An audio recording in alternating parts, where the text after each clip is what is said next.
noticias. Somos cultura joven. Somos Radio LED. Una nueva forma de entender la radio.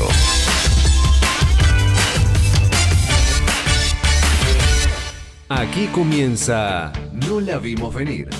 Política, economía, actualidad nacional. No la vimos venir. Para que la realidad no nos encuentre desprevenidos. Con la conducción de Candelaria de la Sota y Alejandro Almendros. No la vimos venir.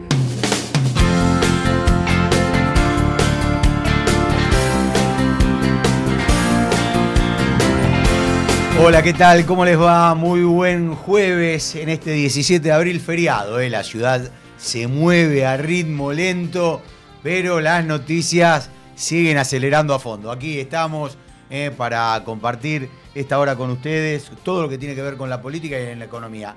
Cande ya está llegando, está subiendo. Tuvo problemas, es la única persona que en un día feriado tiene problemas de tránsito. No sé cómo hace, ella agarró el único atascamiento que había en toda la Argentina de tránsito, lo agarró Candelaria. Pero bueno, ahí está subiendo Cande también para compartir con nosotros. Mucha información tenemos con ustedes. A ver, noticias para que vayan teniendo un punteo del día. La Corte Suprema está apurando la causa vialidad y hay que ver qué va a pasar con la candidatura de Cristina Fernández de Kirchner. El máximo tribunal le ha pedido al procurador general, estamos hablando de Eduardo Casal, que dictamine si está a favor de subir la condena contra la expresidenta. De avanzar allí, los cortesanos van a expedirse por la inhabilitación para ejercer cargos públicos. En economía, ¿qué le voy a contar si la tengo a Candelaria? ¿Para qué le voy a hablar yo de economía si ella está? ¿Llegaste? ¿Tomaste aire? Llegué. Está muy bien. Hola, Cande. Hola, Ale, ¿cómo les va? Ahí está, aplausos generales para mi compañera y amiga Candelaria. ¿Qué semanita tenemos? Corta pero contundente. No, pará, y acaba de hablar ahora Kristalina Georgieva mencionando a la Argentina, hablando muy bien del gobierno y también porque las relaciones entre Argentina y el fondo están pasando un muy buen momento. De hecho, por eso se pudo hacer el desembolso de los 12.000 millones de dólares que ya entró a las reservas hace 2 días nada más, el día martes, y que fortaleció las reservas. Eso colaboró mucho con la estrategia del gobierno de que el dólar no va a subir. Lo vimos ayer bajando a 1.160, a pesar del nerviosismo que había, la expectativa que había el lunes a primera hora, cuando subió un poco y llegó a 1.230. Hablamos siempre comparado con el oficial, ¿no? Claro, comparado con el oficial. Y por eso ahora este buen vínculo hace que Kristalina dé consejos y mencione a la Argentina. Mira, dijo, por ejemplo, el FMI va a ayudar a los países a gestionar el ajuste macroeconómico e impulsar las reformas. En la actualidad, 48 son los países que recurren a nuestros mecanismos de apoyo a la balanza de pagos, entre ellos Argentina, donde las sólidas reformas orientadas al mercado cuentan ahora con el respaldo de nuestro programa más reciente y de mayor envergadura. La situación de Argentina es un ejemplo de un país que ha logrado grandes avances a través de reformas estructurales y de disciplina fiscal. Te diría que las reformas estructurales están por verse y son las que exige el fondo, porque el fondo va a exigir una reforma laboral, una reforma previsional y una reforma impositiva. Sí, y ahí también está el tema de lo que pasa con Tierra del Fuego, y allí hay un gran ruido con lo que tiene que ver con con esta lógica que se utilizaba con las empresas en Tierra del Fuego, en donde se exceptuaban de impuestos y esto generaba una gran controversia con varios sectores. Además, Kristalina Georgieva habló de lo que tiene que ver con lo que se habla a nivel mundial, que tiene que ver con una posible recesión. Ella dijo, con respecto al tema de los aranceles, dice: cuantificaremos esos costos en nuestro próximo informe sobre la perspectiva de la economía mundial, que se va a publicar a comienzo de la próxima semana. Dice: en el informe nuestras nuevas proyecciones de crecimiento incluirán revisiones a la baja notables, pero no una recesión. Bueno, eso tiene que ver con lo que dijo Jerome Powell, que es el presidente del titular de la Reserva Federal de los Estados Unidos, que habló en el día de ayer, si no me equivoco, y mencionó que hay un parate en la economía americana importante, una desaceleración. Ya venía bastante ralentizado el crecimiento de la economía norteamericana, pero últimamente se nota un freno mayor aún, y eso que todavía no se pusieron en marcha todos los aranceles recíprocos. 250% le puso a China ahora, 200%. Sí, una locura. La escalada con China no para, pero recordemos que los aranceles que sí entraron en vigencia, Ale, porque lo hicieron hace ya 10 días, son los que incluyen a la Argentina. Este arancel del 10% adicional que rige para muchos países, entre ellos la Argentina. Entonces, esos aranceles ya están vigentes porque entraron en vigencia el 5 de abril. Aquellos que iban a entrar el 9 quedaron en suspenso, que incluyen a la Unión Europea con el 20%, porque la Unión Europea se mostró dispuesta a negociar, y sí la amenaza de qué hacer con China, porque fueron escalando. Arrancaron en el 34, el 34 el 50, el 50 el 124, y esto es como el truco, quiero vale 4, falta envío, todo lo que quieras. Ya están en 250. Y es recíproco, de China para Estados Unidos y de Estados Unidos para China. Mira, vamos a conversar con Matías Culfas, ex ministro de Desarrollo Productivo. Hola Matías, ¿cómo estás? Candelaria de la Sota, Alejandro Almendros, te saludamos. ¿Cómo están? Un gusto saludarlos. Bien, gracias por atendernos. Bueno, ¿cómo estás viendo este nuevo reordenamiento mundial a partir de la irrupción de Trump y cómo puso patas para arriba toda la economía, ¿no? Sí, con mucha confusión. La verdad que uno entendía, digamos, el primer Trump y su reacción en contra de China, que es un tema que tenía que ver justamente con la relocalización, con que Estados Unidos estaba perdiendo dinamismo en su mercado interno por toda la relocalización.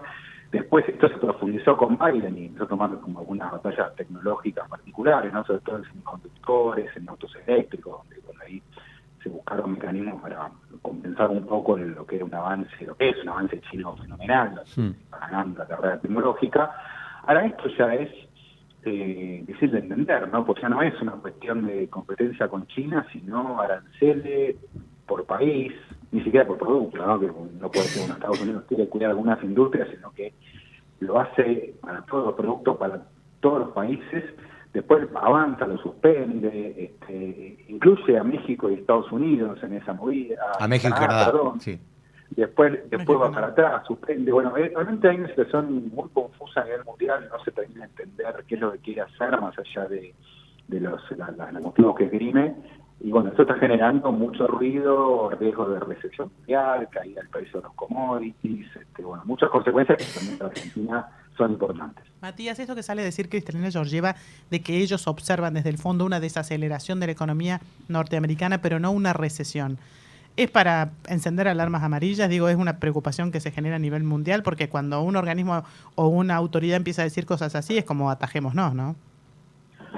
Sí, a ver, el riesgo existe, porque efectivamente, si lo que empezamos a ver es que empiezan a haber medidas que pueden llegar a ralentizar el crecimiento mundial, el comercio, que pueden generar más inflación, bueno, efectivamente son señales de que hay un riesgo bien concreto de que la economía internacional vaya por lo menos a una desaceleración del crecimiento, y eso, bueno, obviamente tiene muchas implicancias a nivel internacional y para países como el nuestro. Sí, y además les agrego que en lo que dijo hoy el Cristalina Georgieva y el fondo, es que además van a haber revisiones al alza de las previsiones de inflación para algunos países, ¿no? Entonces, si vos hablas de una desaceleración en lo que tiene que ver con el ritmo de la economía y a eso le sumás inflación, bueno, es como decían, ¿no? Para prestar atención. ¿Y cómo lo ves en el caso argentino, Matías? ¿Cómo estás evaluando, lo que tiene que ver con el levantamiento del cepo y todo lo que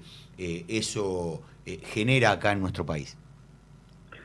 Bueno, creo que la principal consecuencia de lo que ha ocurrido a nivel internacional, con implicancias para Argentina, es la caída del precio de los commodities. Entonces la soja vale menos, el petróleo vale menos.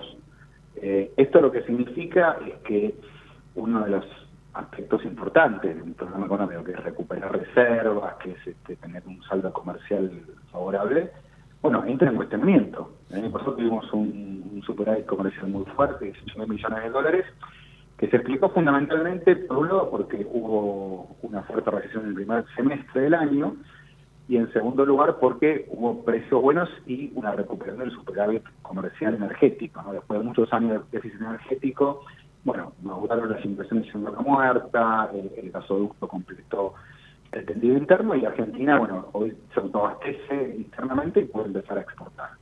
Bueno, todo esto que marcaba un panorama muy positivo, entra en un signo de interrogación, porque evidentemente, por más que se exporte más, los precios son menos, con lo cual el resultado es inferior. Y ni hablar con los commodities agropecuarios, como la soja, el trigo, el maíz. Así que ahí hay un primer inconveniente. Y después, yendo a la pregunta concreta del levantamiento del cepo, bueno, estamos viendo un gobierno que en principio lo que está tratando de hacer es de mantener los parámetros previos a la salida del cepo, es decir, tratar de mantener un escenario, una expectativa de atraso cambiario. Es decir, obviamente la salida del cepo generó una devaluación leve, 10% aproximadamente es lo que se movió el tipo de cambio. Ahora el gobierno está diciendo que quiere bajarlo, quiere que llegue a 1.000 y ahí comprar reservas. Ahora, esto lo enfrenta a dos problemas. Primero, que el atraso cambiario genera efectos sumamente negativos, y segundo, que corre un riesgo muy alto de incumplir el acuerdo, que probablemente no le importe, pero bueno, creo que le va a generar problemas. ¿Vos decís en materia de compra de reservas o en qué puntos incumpliría el acuerdo? Absolutamente, porque el gobierno lo que se comprometió con el fondo es acumular 4.000 millones de dólares de reservas de aquí a junio, y esto es, obviamente, excluyendo los ingresos de plata del fondo. Sí, claro, reservas genuinas que tiene que comprar en el mercado, claro, para lo cual necesita que el dólar esté siempre debajo de 1.000, porque por lo menos el presidente salió a decir hoy que no va a comprar dentro de la banda. Lo aclaró, bueno, lo dijo hoy, vamos a comprar cuando esté debajo de 1.000 pesos. Entonces necesita que durante mucho tiempo el dólar esté por debajo de 1.000 pesos y tener capacidad de compra para acumular, como vos decís, antes de junio 4.000 y antes de que termine el programa 9.000. Exactamente, antes de fin de año 9.000. Con lo cual, bueno, eso lo tiene que conseguir primero con un superávit comercial fuerte, que creo que está en duda. Con atraso cambiario, el superávit comercial se reduce porque suben fuerte las importaciones, las exportaciones reaccionan menos y encima bajan los precios internacionales. Es un combo que es todo negativo. En segundo lugar, el acuerdo con el fondo no le impide comprar dólares dentro de la banda. O sea, en teoría lo que le impide, aunque el Banco Central ha sido ambiguo en eso, le impide vender dólares dentro de la banda. Pero comprar para acumular reservas sí lo puede hacer. Bien. A este precio. Entonces es una decisión del presidente no hacerlo. Claro, y además con otra complicación, porque lo que se esperaba era, bueno, que el gobierno pueda comprar reservas, que en todo caso el campo vea un dólar un poco más alto como para que empiece a liquidar, bueno, y eso ayude a recuperar esa rueda, que el campo liquide sus exportaciones, que el gobierno junte reservas. Bueno, lo que hizo bueno fue exactamente lo contrario, le dijo al campo, miren, liquiden, si no van a tener que pagar más retenciones más adelante, porque la baja de retenciones fue por poco tiempo. En el campo esta semana hubo mucho malestar, porque lo que ellos leen es que en realidad la evaluación para ellos fue menor. Todos sabemos que hasta la semana pasada regía el dólar blend, es decir, que lo que el campo recibía por sus exportaciones era un dólar de unos 1.140 pesos más o menos. Sí. Exactamente, 1.140 era el dólar blend en combinación de contado con liquidación y oficial. Con lo cual, para ellos la evaluación no fue el 10%, fue del 4%, aproximadamente el 5%, claro. Pero sí, el dólar importador, con el cual ellos compran insumos, compran fertilizantes, etcétera, está a 1.200, con lo cual dice en realidad todo este esquema nos perjudicó, no nos benefició, y siempre lo que espera es con una devaluación, por más pequeña que sea, que bueno, los exportadores tengan un incentivo a liquidar. Y encima el presidente les dice, si no liquidan, van a tener que pagar más retenciones, y nosotros hasta que no baje a 1.000 no compramos, no lo vamos a sostener. Claro. Con lo cual creo que el panorama, lejos de arreglar las cosas, me parece que le está empeorando más. Matías, ¿cómo evalúas el tema de la inflación? Teniendo en cuenta que el gobierno todo el tiempo contrasta lo que venía pasando en el gobierno anterior con la inflación actual, más allá de que se empieza a vislumbrar una presión en lo que tiene que ver con precios, y bueno, ya hay previsiones que están por encima del 4% para abril. Bueno, sí, es algo totalmente lógico y esperable. Nosotros tenemos una economía bimonetaria donde el dólar es una referencia clara en la formación de precios. Entonces, no hay ninguna duda de que una devaluación, aunque haya sido moderada, acotada, controlada, ¿no? Que está en torno al 10%, eso tiene implicancias. Obviamente no son las implicancias de una devaluación como la que fue en diciembre del 23, que ahí se devaluó sí, 20 y pico por ciento, 25 había sido, ¿no? Pasó de 3.50 a 800 y pudimos de 25 en diciembre y después de 20 de enero, o sea, eso no va a ocurrir, ni por casualidad, y creo que aparte no es lo mismo devaluar cuando vos tenés alta inflación que como ahora que es inflación moderada, como decir, ¿no? Una inflación entre 2 y 3% por mes previo, bueno, no es una inflación moderada. Ahora, decir que no va a tener ningún impacto inflacionario me parece que es un error de concepto. Creo que vamos a tener inflación importante, probablemente más alta que la de marzo en abril. ¿Cuánto más alta, Matías? ¿Cuánto más alta? ¿5, 6%? 8, Mira, 9. depende mucho también de lo que pase con el dólar las próximas semanas, porque a ver, esta fue una semana típica, corta, entró rata del fondo, vamos a ver la semana que viene. Sí, porque ya hay empresas que mandaron listas nuevas a los supermercados con aumentos de entre el 9 y el 12%, aunque muchas veces los supermercados los han tratado de rechazar o los resisten, pero hay aumento de precios de fideos, de lácteos, de cuestiones de perfumería e higiene personal también, de limpieza. Y además de eso, hay que pensar en la quita de promociones, que los mismos proveedores les están quitando promociones a los supermercados de esta posibilidad de el segundo al 70% o el 3x2 o los descuentos que vienen en combos, ¿no? Absolutamente, no, por eso digo, para mí pensar que esto no va a tener este impacto me parece que es un error, no tengo duda que esto va a tener un aumento de la inflación. Para abril yo lo veo seguro con un piso del 4% y probablemente más arriba, probablemente llegando a 5%, pero bueno, hay que esperar también que ocurra las próximas semanas, ¿no? Ya la primera quincena de abril está jugada, la segunda va a ser clave, si vemos que hay siguientes tensiones. Tengamos en cuenta que tenemos un fenómeno nuevo que no lo vemos hace unos cuantos años en Argentina, que es que se rehabilitó la demanda minorista de dólares. El gobierno la minimiza, dice, no, esto es poco, porque hay pocos pesos, pero yo insisto, ¿no? Algo que he comentado. Antes de que se hiciera el cepo, en Argentina había más o menos 2 millones de personas humanas que compraban dólares todos los meses. Los 200 $200 que se permitían. Antes del cepo. Antes del cepo. Perdón. Antes del cepo había 2 millones de personas que todos los meses compraban $500, $1.000. Sí, lo que pudieran. Ahorraban y convertían a esos pesos en dólares. Claro, la gente que tenía un sobrante, obviamente no es la mayoría del pueblo argentino. No, claro. Infelizmente no. Con lo justo. Pero hay un 10% de la población, más o menos, que todos los meses tiene un ahorro. Y mucha de esa gente, iba a lo seguro, que es el dólar. Entonces dice, me sobraron para comprar $500, esto lo guardo, lo deja en el banco o se lo lleva a la casa. Ese ahorro es una demanda, cuando vos multiplicás 2 millones de personas, el número que vos quieras, te da $1.000 millones por mes de demanda adicional. Sí. Y tengamos en cuenta un dato no menor, ¿no? El año pasado, en agosto-septiembre, el gobierno estaba muy complicado, debido al dólar paralelo a 500 pesos, y lo que lo salva es el blanqueo, que fue muy bien. El blanqueo entró a $22 millones. Claro. Bueno, eso se acabó ahora en marzo, por eso tenemos un nuevo salto. Con lo cual, acá hay una idea de que vos podés tener atraso cambiario con algún aporte financiero, lo bancás, y tiene patas cortas eso, nuevamente digo, ¿no? Por más que el fondo está dando un préstamo extraordinario, ahora viene la cosecha, si tiene un buen escenario por delante el gobierno. Ahora, me parece que es un buen escenario para ordenar las cosas, no para otra vez volver a complicarla y decir vamos a bajar más el dólar. Me parece que el gobierno está actuando con una mirada muy cortoplacista, pensando que puede bajar de una manera un poco forzada y ficticia la inflación, y el problema lo que hace es atrasarlo, posponerlo para después de las elecciones, en todo caso. Bien, Matías, qué difícil. Te agradecemos mucho esta comunicación con No La Vimos Venir, que tengas un lindo jueves feriado, Gracias por atendernos.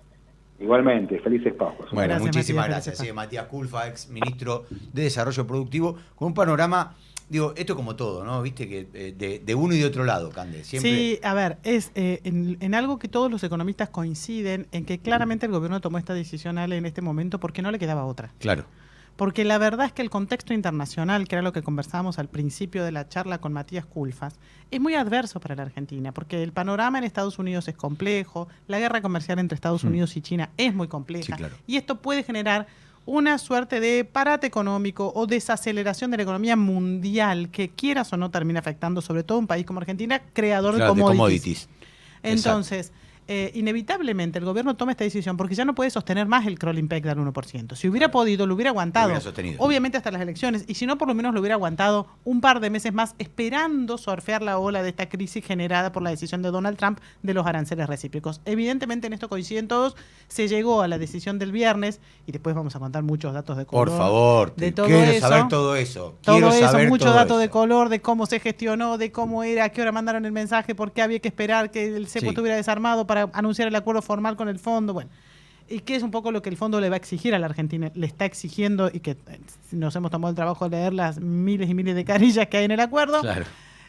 Lo cierto es que lo hizo porque no le quedaba más remedio que hacerlo. Eligió hacerlo un viernes porque las devaluaciones Como de siempre, manual se se hace de hacen los viernes, viernes. siempre, históricamente. Para que el mercado procese y tenga tiempo de ver cómo va a ser. Cómo reaccionar También los para lunes. recordarnos las épocas de Domingo Cavallo en que Sí. teníamos que quedarnos los ¿Te viernes hasta acordás? las 11 de Claro. la noche en el Ministerio de Economía.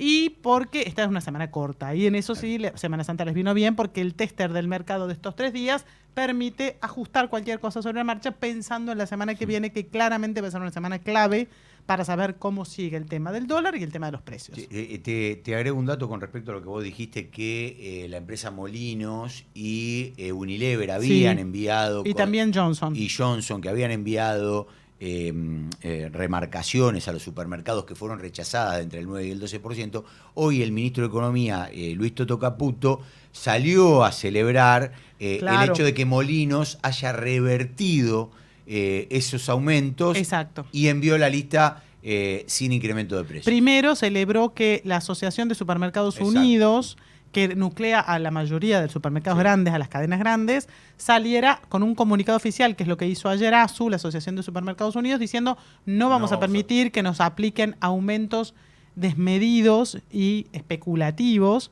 cuando han pasado 3 días para que no sabemos Claro. cuánto va a ser el tipo de cambio ni no. Entonces, el ministro primero celebró eso y ahora después celebró que Molinos dio marcha atrás. Veremos qué hacen el resto de las empresas porque los supermercados esta vez se plantaron entre sus proveedores. 23 pasaron de la 1.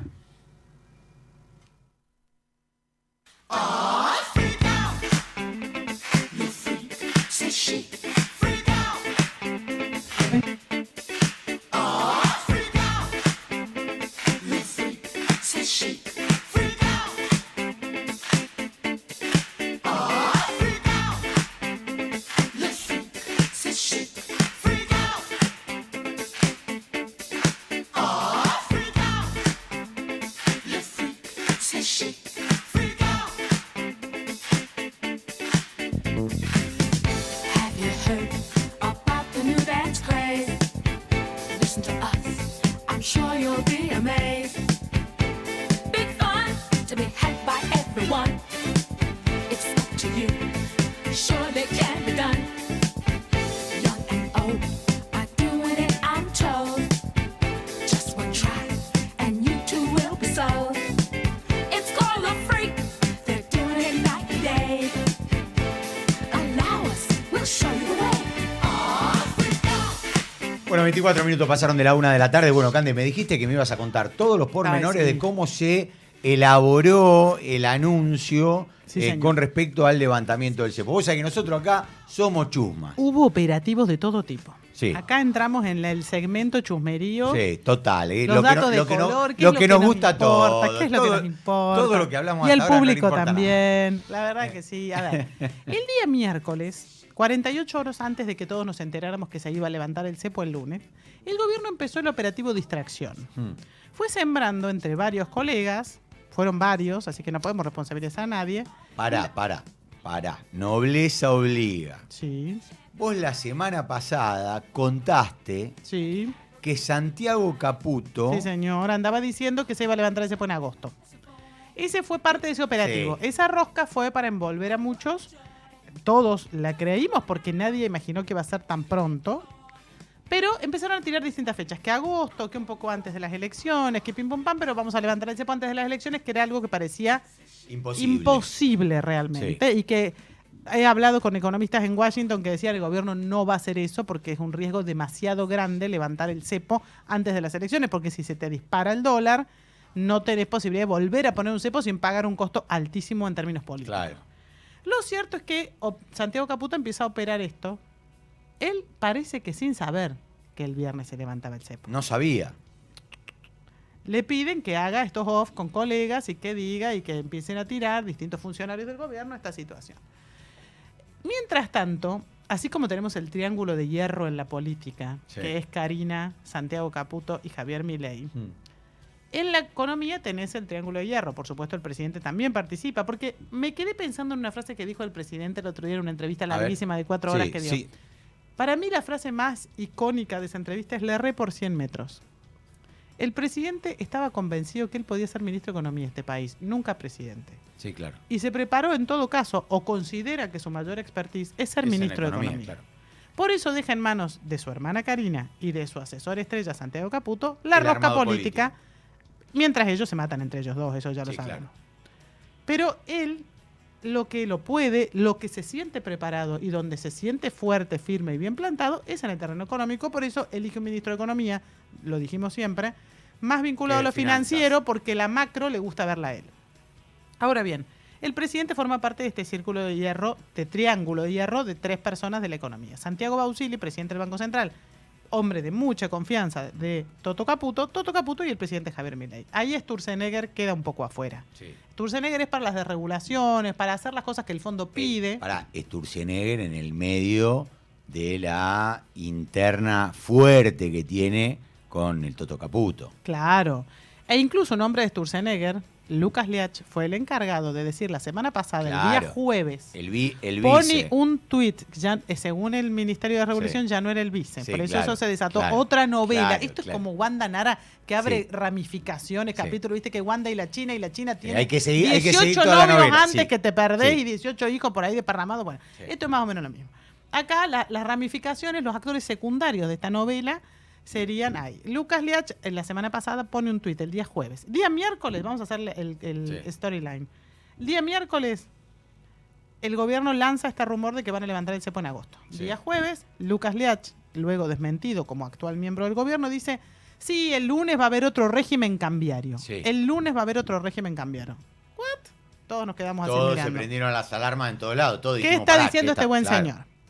El día viernes, temprano, Toto Caputo y Santiago Bausili, paraditos en la Casa Rosada, no en el Ministerio de Economía, frente a un micrófono, atendieron a los colegas durante más de 1 hora y media y contestaron todo tipo de preguntas. ¿Por qué estuvieron tanto tiempo?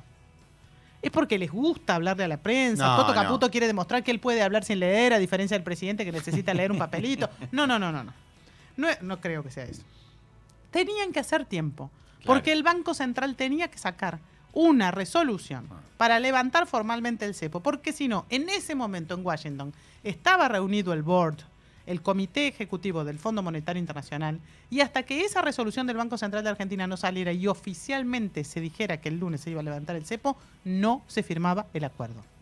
Aunque estuvieran los montos acordados, aunque estuvieran los 12.000 millones autorizados y todos los integrantes del comité ejecutivo que representan a distintos países que se reúnen ahí, dijeron: ok, le vamos a prestar una vez más a la Argentina 20.000 millones de dólares y le vamos a adelantar 12.000 millones porque, bueno, vienen haciendo las reformas por anticipado, no se las pedimos, esta vez las hicieron ellos solos por voluntad propia, ajustaron, achicaron, tienen superávit fiscal, dejaron de gastar de más, cerraron la maquinita de emisión, el Banco Central no emite, la Casa de la Moneda no existe más, pim pum pam. Qué lindo todo, qué lindo es lo que el fondo pediría, lo hicieron por anticipado, bueno, les vamos a dar. Pero todo eso muy bonito, pero hasta que no se firmó y estuvo oficializada la resolución del Banco Central, el acuerdo no se podía anunciar. Por eso el presidente da una cadena nacional luego, con Toto Caputo sentado atrás a su derecha y Patricia Bullrich sentada atrás a su izquierda, diciendo: ahora sí, el acuerdo con el fondo es oficial, el lunes vamos a levantar el cepo, y con todos los ministros atrás, que nunca se sabe para qué los ponen. Pero bueno, es un tema de comunicación del gobierno. Algunos dicen que estaba editada. ¿Editada? Sí. Que estaban puestos así con un filtro. Sí. Ahí hay unos reflejos ahí que se ven en los... Mirá vos, ¿y para qué igual? ¿Para qué el presidente? O sea, ¿Un presidente necesita estar acompañado de todo su No. gabinete para anunciar cada cosa que hace? Y bueno, mira, ahí lo que lo están viendo por streaming, ahí tienen la foto. Ahí está, medio trucada, dicen algunos. Sí, medio raro, pero bueno. No estaba muy inspirada Lilia Lemoyne ese día con el maquillaje del presidente, que está medio No. vampiresco, que Sí. con todo respeto se lo digo, señor presidente, está pálido, Sí, un sí, toque de pero autobronceante. siempre le da pálido Lilia. Sí, Lilia lo pone muy draculesco. Es que estamos en esta etapa de chisme, por eso no. Claro, por eso estamos haciendo el hoy es comentario. feriado también. Hoy es podemos feriado, hablar un poquito de estas claro. cosas. Está Bueno, finalmente Sí. se anuncia lo del cepo. Tomó por sorpresa a muchos ministros que no estaban al tanto de que el cepo efectivamente, o sea, sí sabían las versiones de que se quería levantar antes de las elecciones. Eso, por supuesto, todo el mundo lo sabía en el gabinete. Sí. Por supuesto, la que no se entera de nada, pero de nada, y ahí me vas a ayudar vos con letras, Victoria Villarruel, porque no le avisan nada. No, de es nada, que no porque... Victoria Villarruel no es parte del gobierno. Bueno, pero es la vicepresidenta. Pero no es parte del gobierno. Bueno, pero es la Sí, vicepresidenta. está bien, pero no le van a avisar nunca. Bueno, lo cierto es que los miembros del gabinete que se tomaron por sorpresa que el anuncio fuera de algo tan inminente, se dieron cita en la Casa Rosada y fue un viernes de esos que hacía rato que no teníamos, hasta muy tarde, hasta las 10:30, 11 de la noche, en que empezamos a ver por los canales de televisión cómo se iban retirando de a uno los ministros y finalmente se retiró el presidente Javier Milei, que habló desde ahí, hizo la cadena nacional anunciando el acuerdo con el fondo, la llegada de los 12.000 millones de dólares el martes, que ya ocurrió, y el levantamiento del cepo. Ojo, después lo vamos a seguir charlando, no es total el levantamiento, pero te diría es un buen porcentaje. Bien, 32 minutos pasaron de la 1 de la tarde. Pasamos de la economía a la política. Igual les vamos a preguntar por la economía, porque hay que ver cómo está la economía diaria, la de la calle, la micro. Estamos en comunicación con el intendente de Esteban Echeverría, Fernando Grey. Hola Fernando, ¿cómo estás? Candelaria de la Sota, Alejandro Almendros, te saludamos. ¿Qué tal? Buenas tardes, Candelaria y Alejandro. Muchas gracias por la comunicación. No, gracias por atendernos. Fernando, bueno, ya que estábamos hablando del cepo, te traigo con este tema para arrancar la charla. ¿Cómo estás evaluando lo que fue el levantamiento del cepo y cómo está la situación económica? ¿Cómo la vivís vos en el día a día ahí con los vecinos, sobre todo lo que tiene que ver con alguna presión que hay en los últimos días con respecto a la inflación?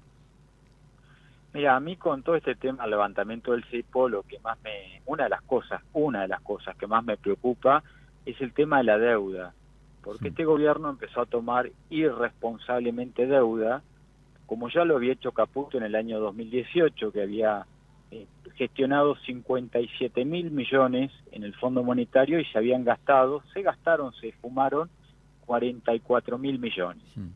Ahora, para levantar el cepo sacan 20.000 millones. Claro, son cifras tan enormes, tan grandes, tan cuantiosas, que uno pierde la dimensión. Ahora, para tener un parámetro, Ucrania, que está en plena guerra ya hace bastante tiempo, que está pasando una situación terrible, tiene una deuda de 14.000 millones con el Fondo Monetario Internacional. O sea, la deuda de Ucrania en guerra son 14.000 millones. Y Caputo el viernes y el otro viernes sacó 20.000 así de un plumazo como si nada.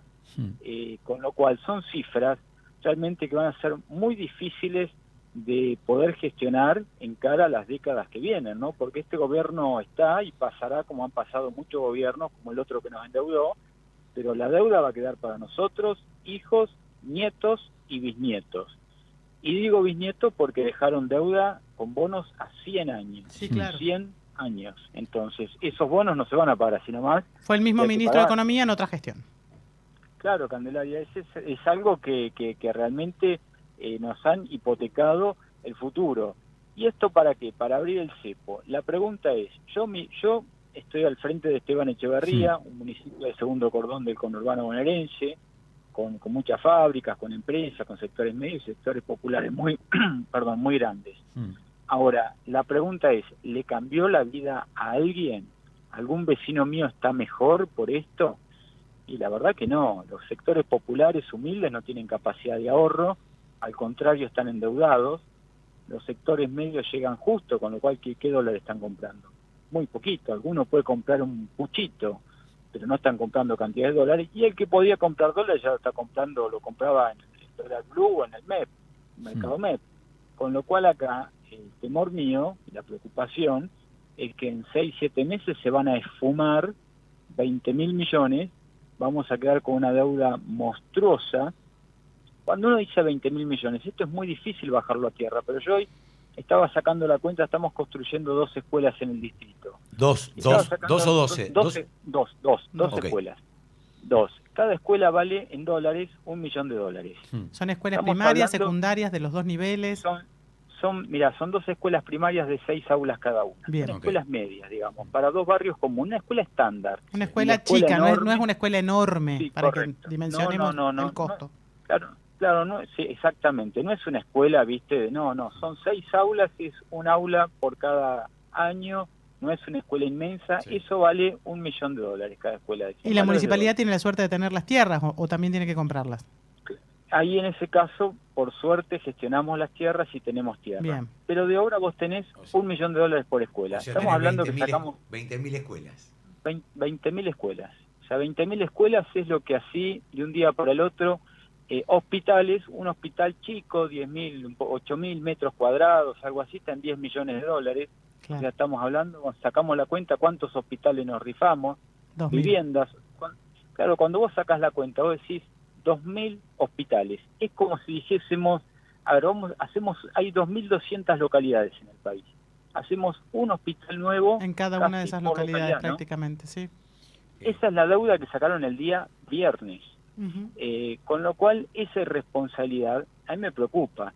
Y el presidente tiene expresiones que yo no comparto para nada. Si acá me acompañan 87 héroes, y la verdad que ¿qué héroes? Un funcionario del Ministerio de Economía, ¿qué están hablando? Que nos están endeudando.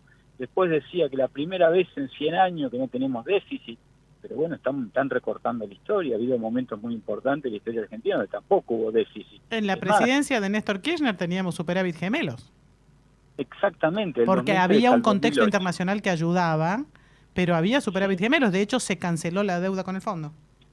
Correcto, 2003 al 2008 fundamentalmente hubo superávit.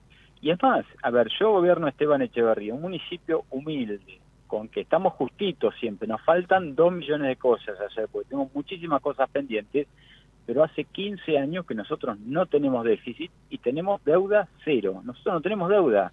Entonces cuando él habla del país y qué sé yo, habla de cosas que muchos son fantasías. Lo mismo que se quejaba cuando anunció esto, Sí. de la ley Guzmán, que había que pedirle permiso al Congreso, autorización al Congreso de la Nación para sacar una deuda. Pero por supuesto, ¿qué quiere? ¿Sacar una deuda llenando 2 formularios y endeudarnos a 50 años? A ver, yo como intendente, si quiero sacar una deuda, tengo que pedir la autorización al Consejo Deliberante, que es a pequeña escala como el Congreso, Sí, están claro. todos los bloques Claro. políticos. Tengo que pedir autorización a una asamblea de mayores contribuyentes, se llama en la provincia de Buenos Aires. Se juntan los mayores contribuyentes de mi municipio y me autorizan o no la deuda.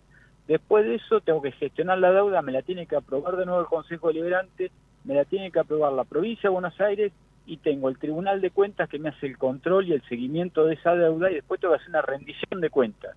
Para este señor no, por decreto así, Georgina, qué sé yo, ¡pum!, 20.000 millones. Y la verdad que es una irresponsabilidad que manifiesta. Ahora están íntimos y hablan como si la presidenta del Fondo Monetario fuera la amiga de ellos. Antes era de Lagarde, que le invitaban a comer a la casa y qué sé yo, y eran íntimos. Y la verdad que esta gente nos hunde cada vez más porque nos dan créditos que realmente nos están quitando, nos están hipotecando el futuro y nos están quitando calidad de vida a los argentinos y argentinas. Por eso yo les agradezco el espacio que podamos charlar de esto para que tomemos conciencia como sociedad de lo que nos está dejando esta gente, ¿no es cierto? Porque, a ver, en un año y pico nomás ya 20.000 millones para cumplir en realidad con una promesa de campaña de ellos, que es el tema del cepo. Que bueno, a ver, que yo creo que esto también hay que ver, porque ahora, el fondo viene con sorpresa. La segunda etapa, ¿cuál es? La que pasó medio inadvertida, que son las exigencias del fondo, que esto ya nos pasó con Caballo y con Menem. Ahora te bajan la listita y te dicen, bueno, a ver, veamos las jubilaciones. ¿Cómo es el tema de las jubilaciones en Argentina? Entonces te empiezan, hay que estirar la edad jubilatoria, Sí, claro. hay que sacar las moratorias que ya las sacaron, hay que, bueno, te tocan lo que ellos dicen el mayor gasto de la Argentina, que es las jubilaciones, que la verdad que nosotros es una inversión de gente que aportó toda su vida para tener un ingreso cuando llegaba a determinada edad. Entonces van a tocar las jubilaciones, van a ir por las empresas del Estado, que esto tal cual lo hizo Menem con Cavallo. Terminó hipotecando todo, vendiendo todos los inmuebles de aerolíneas que había por el mundo, se regalaron todos, los inmuebles de YPF, se despilfarró todo, y volvimos acá y estamos más endeudados que antes. Entonces, eso realmente me preocupa repetir la historia de una manera tan grotesca y quedar con tanta deuda. Fernando, vos decías recién que el presidente no reconoce, por ejemplo, que ustedes en el municipio no tienen déficit. Y hay un ataque bastante fuerte desde la Nación hacia las provincias y los municipios en general, sin discernimiento, me da la impresión, y una exigencia de que hagan esto que se hizo a nivel nacional de la transparencia fiscal. Es decir, que se empiecen a publicar en los precios de los productos que uno compra, discriminado, qué porcentaje es valor neto del producto y qué porcentaje son impuestos o tasas municipales. Algo a lo que en principio adhirió Chubut y adheriría la provincia de Entre Ríos. ¿Es viable esto? ¿Se puede hacer? ¿Transparenta las tasas municipales que cobra un municipio o los impuestos que cobra una provincia? ¿Sirve más allá del debate político con el presidente? Digo, ¿vos entendés que esta sería una herramienta útil para que los vecinos entiendan qué porcentaje hay de costo de un producto y qué porcentaje de impuestos? Mira, Candelaria, esa pregunta me encanta, porque este gobierno hace bandera y campaña, y dijo toda la campaña que iba a bajar impuestos. Sí. La verdad, a mí, como argentino, a mi municipio de Esteban Echeverría y a la gente que conozco, hasta ahora no le han bajado ningún impuesto. Nacionales estamos igual que antes. Yo no sé si a ustedes o a los que nos escuchan le han bajado algún impuesto, pero seguimos pagando lo mismo que antes. Ahora bien, yo hablo por Esteban Echeverría, nosotros en nuestro municipio sí estamos bajando impuestos. Por ejemplo, tenemos un programa que tenemos en Esteban Echeverría que durante 10 años toda empresa que viene a nuestro municipio por 10 años no paga ninguna tasa. Si viene a generar empleo, acá le cobramos tasa cero. No es que le bajamos, no cobramos nada y no paga nada la empresa por venir a generar empleo. Tasa cero. Con lo cual yo encantado de la vida, se lo digo al gobierno nacional, publiquemos los tickets, el desglose de los impuestos, las tasas y las contribuciones, porque la nuestra es cero en ese caso. Otro ejemplo, la tasa a los combustibles. Muchos municipios sí cobran tasa de los combustibles, la gran mayoría municipios vinculados a este gobierno. ¿Vos no cobrás ahí en Esteban Echeverría? Nosotros no cobramos tasa a los combustibles, no la tenemos proyectada, no la vamos a cobrar, es la tasa vial a los combustibles, con lo cual la tasa es cero. A mí me encantaría que la estación de servicio publique... O sea, nos conviene ir a cargar nafta ahí. Si andamos por Esteban Echeverría y estamos en el límite con otro municipio, nos cruzamos Esteban Echeverría y cargamos ahí. Sí. ¿Sabés qué me pasa? Tenemos 16 estaciones de servicio que ilimitamos con partidos muy grandes, por ejemplo La Matanza, Loma de Zamora, San Ezeiza, y vos vas por una avenida y de un lado están las estaciones y del otro las otras de enfrente. Sí. Claro. Las nuestras facturan más que las de enfrente, ¿por qué? Porque se paga un 2% menos, Claro. pero lo hacemos para promover el comercio, la industria y la producción, que es un modelo de producción, modelo argentino, decir, bueno, promovamos el trabajo argentino. Mira, Candelaria, si me permitís, yo estudié mucho el tema de las promociones industriales y estudié mucho el caso de San Luis y de Córdoba, donde Córdoba, tengo la obligación de decirlo, que José Manuel era un pionero, yo lo escuché y lo charlé con él, porque fueron pioneros en el tema de las promociones industriales. Y eso hizo que, prolongado en el tiempo, con una política pública de muchos años, que plantaron esos y sembraron esos primeros mojones de promoción industrial, y hoy la provincia tiene industrias muy importantes y tiene que ver con eso. Claro, y tiene cuestiones muy innovadoras, como tener a un unicornio como Globant, por ejemplo, radicado en la provincia. Claro, pero sabés que eso tiene que ver, yo lo conversé mucho con José Manuel en su momento, porque tiene que ver con la seguridad jurídica, la proyección en el tiempo, la seriedad, las políticas públicas. La tranquilidad de que no te van a cambiar las reglas de un día para el otro. Básicamente, que es lo que una empresa reclama, ¿no? Fernando. Exactamente, mira. Sí, perdón. No, decime, completa. No, perdón. mira, a ver, uno de los temas es la seguridad jurídica, porque vos me decís, viene una empresa y qué seguridad le das. Una provincia que es seria, como el caso de Córdoba, la verdad que es muy importante haber durante 20 años tenido esta política pública que es importante. Ahora, nosotros no teníamos y no tenemos en el conurbano una herramienta para decirle a una empresa, como decir Globant. ¿Y cómo le digo yo que nosotros, bueno, mirá lo que hemos logrado nosotros? hemos logrado que esta medida de 10 años sin tasas hay que hacerla por ordenanza. Es una especie de ley. Sí. Como tenés la ley del Congreso, a nivel local Bien, es una ordenanza. está muy bien. Nosotros en el Consejo Deliberante tenemos los mismos bloques que tiene el Congreso Nacional. Los mismos, no es que yo tengo uno, sino los mismos. Sin embargo, estas ordenanzas salen por unanimidad de todos los bloques. Impresionante. Bueno, pero pará, eso, Fernando, eso es lo que tendríamos que hacer todos, ¿no? Vos cuando hablás de seguridad jurídica... Y son políticas de Estado, tienen que perdurar en el tiempo. Claro, claro. Claro, pero yo me puedo sentar seriamente. Mira, este mes vinieron 4 empresas de primerísimo nivel, pero de primer nivel. Sí. Esta semana yo atiendo a una que es una empresa postal, la empresa postal más importante del país, de correo, que viene Esteban Echeverría. Esas empresas vienen, pero yo le doy la ordenanza y le digo, mire señor, acá bueno, pero si usted se va, empiezan, bueno, si yo me voy, sepa que todos los bloques de acá pensamos lo mismo. O sea, que no es que yo soy un iluminado, no, mi oposición piensa lo mismo y hemos entendido que acá esto tiene que seguir en esta dirección. Ahora, bueno, yo creo que el país, y volviendo un poco al país y al gobierno nacional, tendría que hacer más acciones y menos discurso. Acá hay mucho discurso, mucho agravio, mucha descalificación, muchas formas que a mí la verdad que no me gustan. Y cuando vas a lo concreto decís, bueno, a ver, va a venir una empresa acá, porque el presidente estuvo sacándose fotos por el mundo durante un año y pico. Bueno, esas empresas acá, a ver, vienen ahora, ¿cómo es la historia? A ver, veamos los próximos 6 meses, ¿no? Porque estuvo con los empresarios más grandes del mundo. Bueno, ya ahora no venían porque había cepo. Bueno, no hay más cepo. Y que ya esta gente está averiguando ahora dónde se va a instalar, en qué lugar. A ver, veamos un poquito cómo es esto, ¿no? Porque si nos vamos a endeurar 20.000 millones, anduvo paseándose por el mundo. Bueno, ahora que vengan las famosas inversiones para generar trabajo. Fernando, lo que a mí me preocupa, lo que me preocupa es que no solo no están viniendo, que tendrían que venir, sino que están abriendo las importaciones desmedidamente y están fundiendo la industria nacional. Y ese es otro tema que me preocupa. Fernando, ahí te quería preguntar, ¿no? Digo, ¿cómo estás viendo lo que tiene que ver con la pyme? ¿No? Vos estás viendo que hay un parate en lo que tiene que ver con las ventas, la economía diaria, ¿no? del ciudadano de a pie.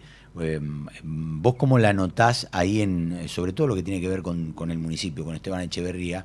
Y después sí te quiero llevar a lo que tiene que ver con la política y con la interna del justicialismo.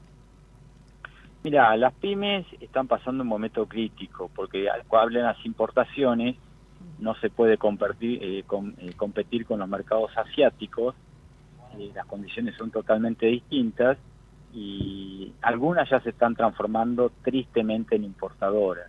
Estamos perdiendo trabajo argentino. Claro. Hablé con una empresa muy importante los otros días que fabrica porcelanato y demás, y la verdad que la han destrozado porque está entrando cosas de todo el mundo. Estuve hace 3-4 días con el dueño de un frigorífico de acá de la zona, que cayó un 56% del consumo de carne, así que eso... Sí, se está hablando de importar carne de Brasil o de Uruguay para bajar el precio, ¿no? Sí, con lo cual el temor mío y la preocupación, y que lo estoy viendo, es que no es que están cerrando todas las pymes porque no vamos a hacer de esto un alarmismo, no, pero Bien. por goteo veo que están perdiendo actividad y que están despidiendo gente y eso me preocupa. Fernando, ¿cómo ves la posibilidad de que Cristina Kirchner se presente como candidata a diputada provincial por la tercera? Mira, acá hay una disputa a cielo abierto que se entera todo el país entre Cristina Kirchner, su hijo Máximo Kirchner y el gobernador Kicillof. Hace largos meses que se están peleando. Primero arrancaron con el presupuesto de la provincia. En la provincia de Buenos Aires no tenemos presupuesto porque hay un gobernador peronista y hay cámaras de diputados y senadores peronistas con mayoría peronista y no le aprueban el presupuesto. Con lo cual esa es la situación que tenemos hoy. Gobierno peronista sin presupuesto y peleándose.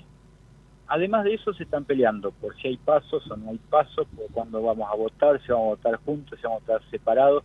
Ahora la pelea finita de estos días es la fecha de los cierres de listas y las alianzas. Bueno, toda una gran discusión de alta política que la verdad a mis vecinos de Esteban Echeverría no les importa. No, nada. Pepinos. Claro.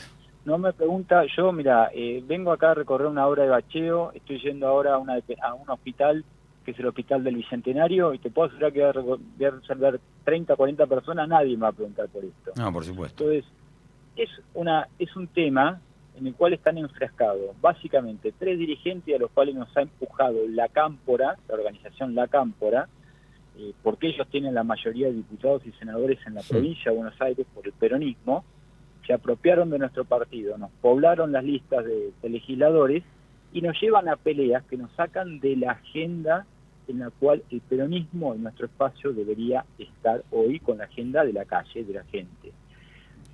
Por eso yo con esa agenda no tengo nada que ver. Sí, mira, me parece un despropósito sí que votemos 3 veces en la provincia, ¿viste? Una provincia que tiene las rutas destruidas y ponernos de despilfarrar plata en hacer una primaria que no compite nadie 3 veces y hacer votar a todos los bonaerenses 3 veces es un despilfarro.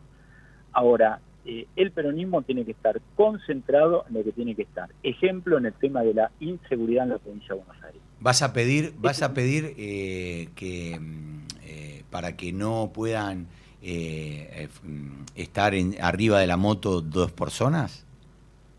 Mira, esa es una propuesta que hizo el Ministerio de Seguridad esta semana. Sí. Es una propuesta aislada. Una la puede estudiar, la puede ver, qué sé yo, pero acá hay que ir a los temas de fondo. Los temas de fondo hay que ver las leyes que tenemos en nuestro país. Hay que discutir las leyes, los códigos de procedimiento, el funcionamiento de la justicia. A ver, son temas estructurales muy fuertes, las cárceles de la provincia de Buenos Aires. Hace 20 años que no se construyen una cantidad de cárceles importantes y de calidad en nuestra provincia. Las granjas de recuperación para los jóvenes y los adultos adictos.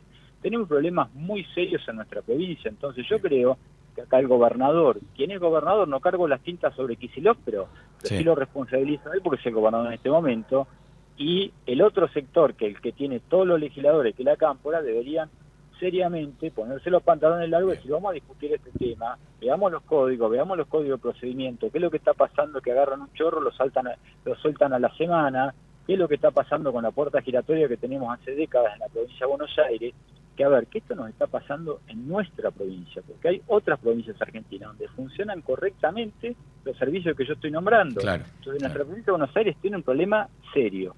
En este podemos estar todo el día hablando salud, educación, justicia, infraestructura y demás. Fernando, te agradecemos esta comunicación con No la vimos venir. Te vamos a seguir llamando porque nos encanta charlar con vos. Íbamos a hablar todo de política, terminamos hablando de economía.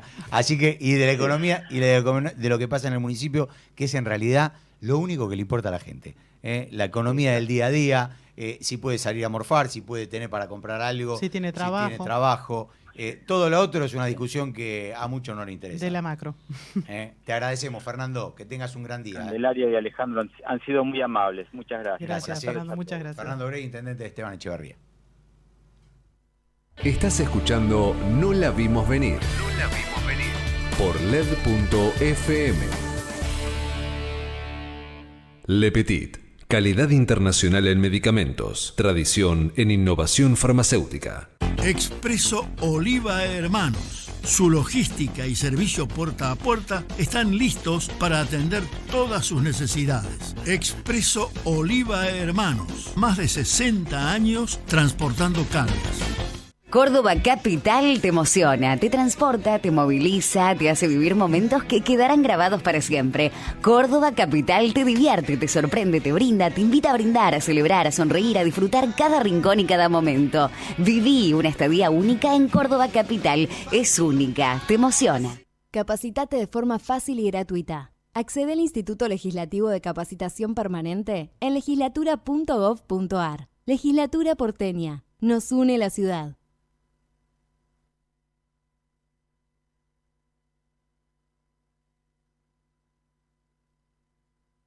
Estás escuchando No la vimos venir. No la vimos venir. Por LED.fm.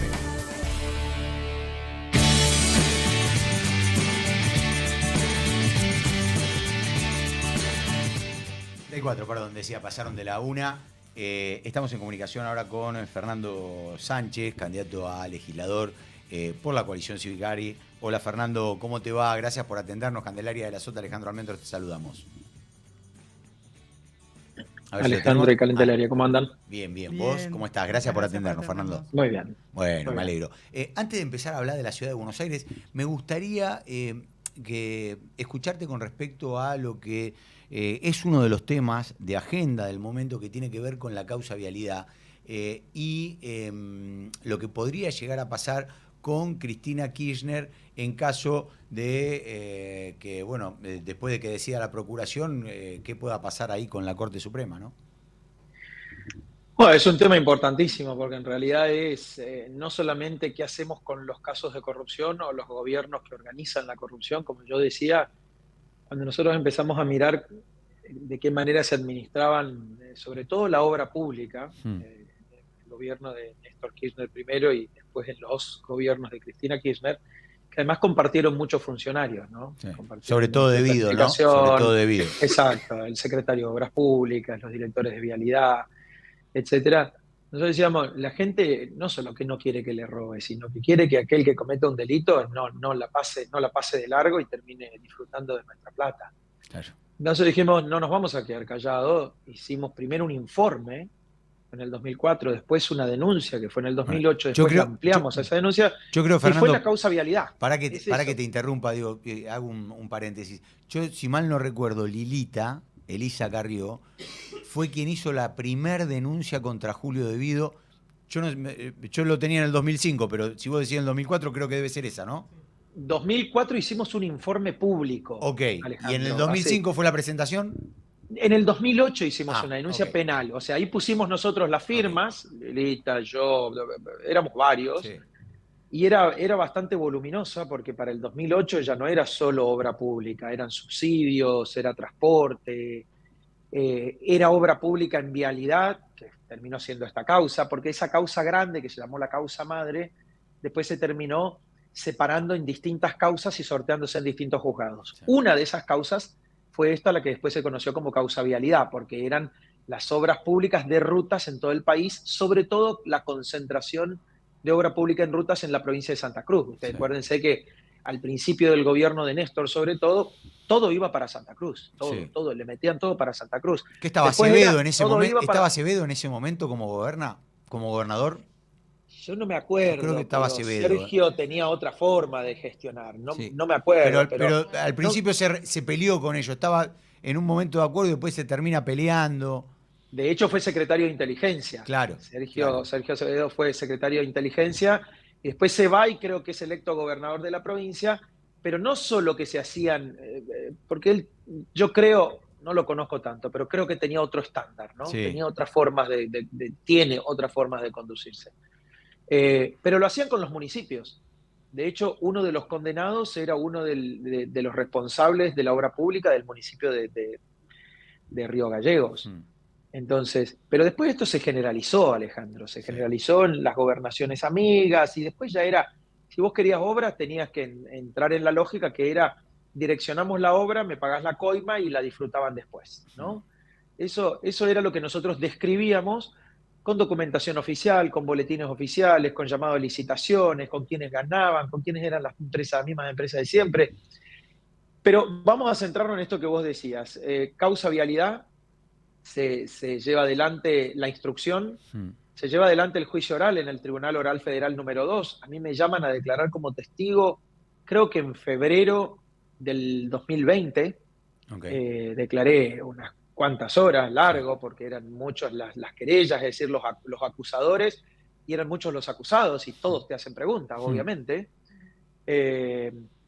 Termina en una condena, ¿no? Con los delitos que ya sabemos, con las penas que ya sabemos, sí. Cristina Kirchner 6 años, varios funcionarios a 6, 4, 5 años, Lázaro Báez condenado a 6 años, que ya no es su primer condena, porque estuvo la Rosadita por lavado de dinero, que también la inicia Elisa Carrió, después de una investigación periodística, así que el periodismo también contribuyó mucho a que se sepan estas cosas. Eso había sido en el programa de La Nata, ¿no? Cuando se conoció exactamente, fue muy, muy contundente, ver cómo se contaba la plata y verlos ahí en vivo, era mucho.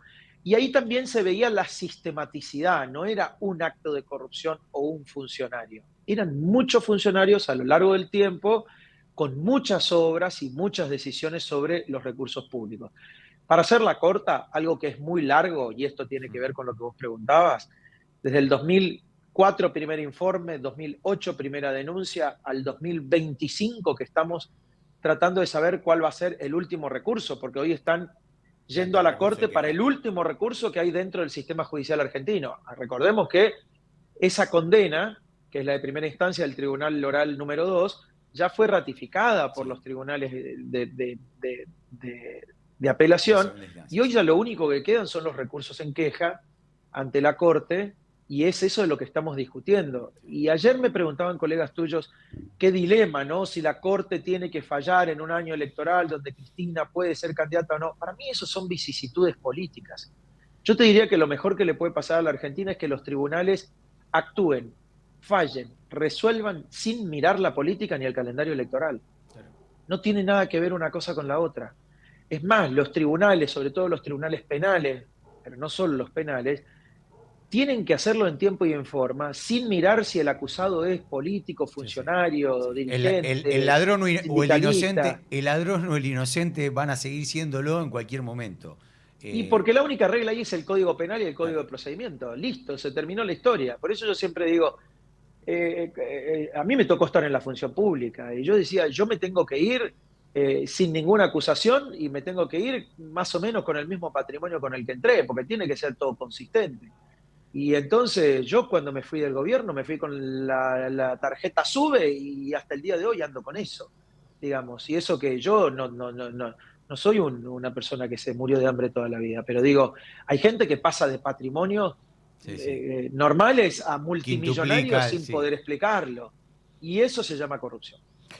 Fernando, ¿y crees que va a haber una condena antes de lo que tiene que ver con la presentación de lista, ¿no? Porque a partir del 17 de agosto se caería cualquier definición de la justicia si es que Cristina, como se presupone, se presenta ya en una lista, ¿no?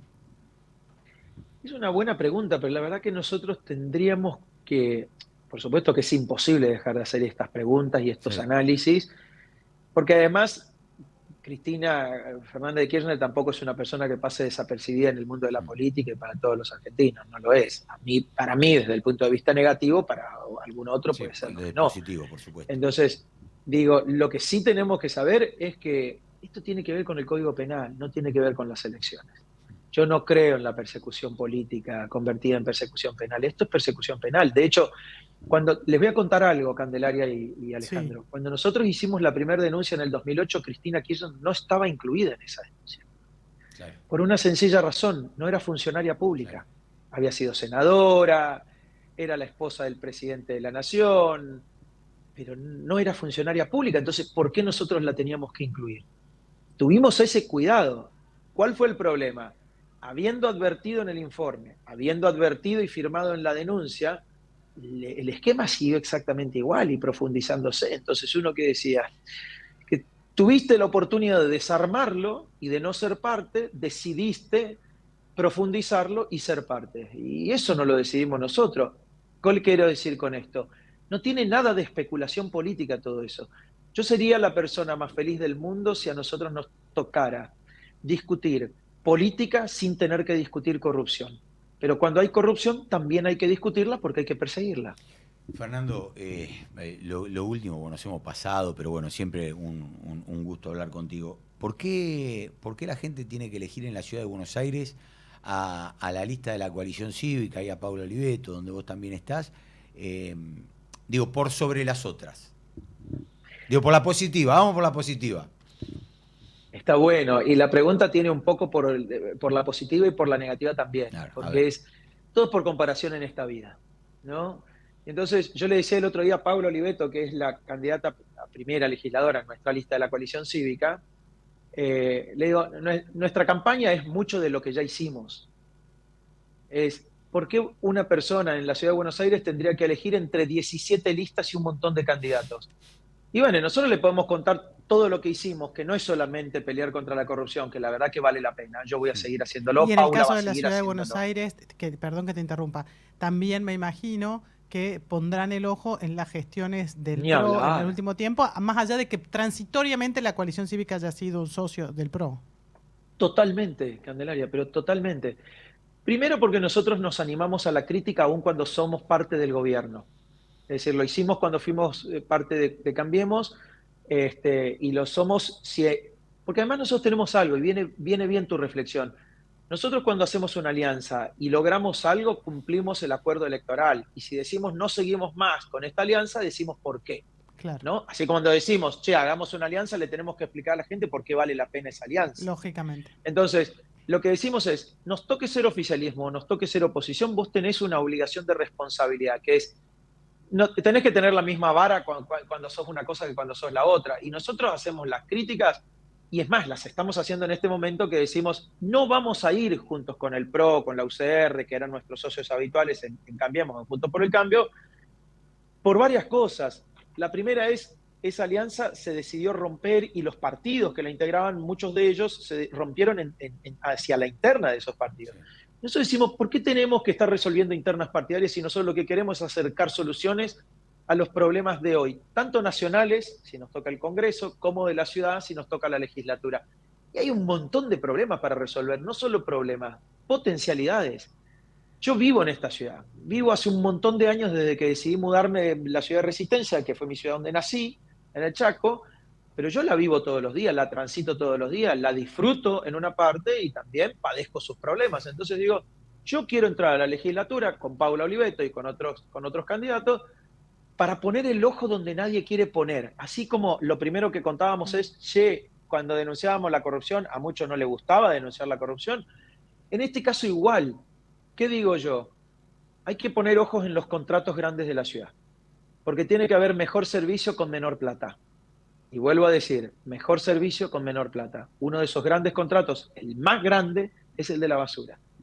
Pero tenemos que ponerle el ojo en otro de los problemas gigantescos, que es cuando vos empezás a tener problemas de seguridad, y vamos a ser sinceros, la ciudad tiene niveles de seguridad mejores a otras partes del país, históricamente y por gestiones anteriores también, no hay que ser miserable con esto, pero digo, la crisis de las comisarías que generaron en no ponerse de acuerdo Patricia Bullrich con el gobierno de la ciudad de Jorge Macri nos puso a todos en riesgo. Y ese riesgo significa vivir con miedo. Y yo no quiero vivir con miedo. Y yo no quiero que le pase a ningún porteño lo que no quiero que me pase a mí.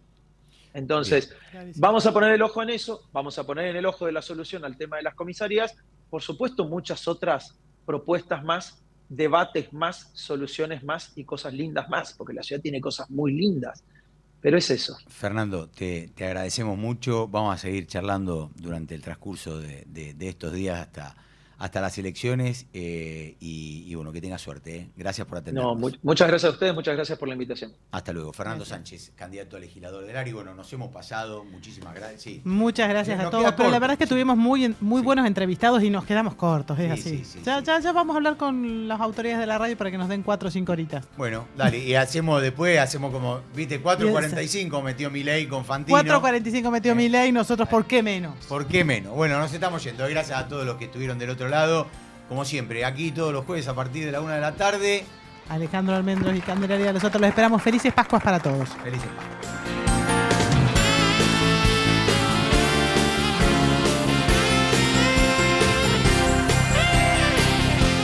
Esto fue No la vimos venir.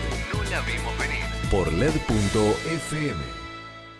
Le Petit. Calidad internacional en medicamentos. Tradición en innovación farmacéutica. Expreso Oliva Hermanos. Su logística y servicio puerta a puerta están listos para atender todas sus necesidades. Expreso Oliva Hermanos. Más de 60 años transportando cargas.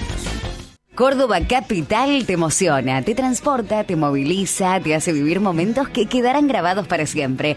Córdoba Capital te divierte, te sorprende, te brinda, te invita a brindar, a celebrar, a sonreír, a disfrutar cada rincón y cada momento. Viví una estadía única en Córdoba Capital. Es única, te emociona.